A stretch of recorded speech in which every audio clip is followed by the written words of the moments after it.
Hi, I'm Joe Wiesenfelder from Cars.com. The King has returned for 2008. That's the King Ranch version of the Ford Expedition, full-size SUV. The King Ranch is now the highest trim level above the Eddie Bauer and Limited. There's been some increased interest in the Expedition recently, and that's because the Chevy Tahoe, its main competitor, has been redesigned recently. It's a very strong car, but its reliability hasn't been that good. Now I'm starting in the third row seat for a good reason, and that's because it's probably this model's biggest advantage. I'm 6 feet tall, I'm completely comfortable in here. Aside from being a little narrower in terms of the overall vehicle's width, the dimensions are all better in this than they are in the Chevy Tahoe. And actually can't think of many vehicles that have as roomy a third row seat as this, even though there are more on the market than ever. Also, I like the way the second row seats work to make it easy to get in and out of the third row. Now, I also like the execution here.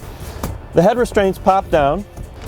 One step to fold, one step to raise. That's pretty standard, but what I especially like is it's so easy to put back down. This version of the truck has 2 captain's chairs here instead of the 3-seat bench that is standard. These seats are a little bit narrow. There's a center armrest, always good. My legroom is decent, not great, though the driver's seat is all the way back. A great feature that's standard on the King Ranch, powered running boards. If you'll watch this, they come on down. At my height, this is still a pretty high step, so it's good to have running boards. The reason that these come down, aside from being really cool, is when they're permanent, they tend to decrease your ground clearance and such. You want to have them, but you don't want them limiting you in any way. In terms of the interior quality, bear in mind that this is a King Ranch edition. King Ranch is not a salad dressing. It's an actual ranch. Oddly enough, if you were to buy a truck like this to use on an actual ranch, this is probably the last one you would get. With the exception of the seats, which are this relatively high quality orangish brownish leather, I think things look pretty decent here. The main shortcoming is in the touch.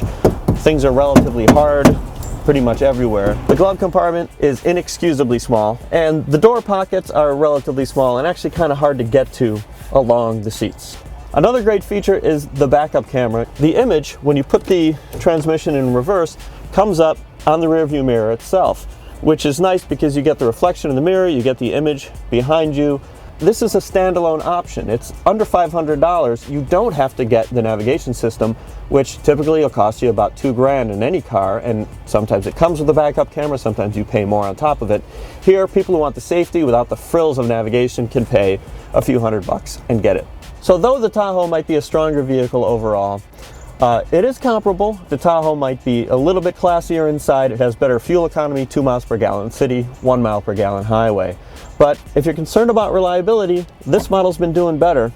It's definitely worth checking out. For additional information on this car or any other, go to Cars.com and our blog, Kicking Tires.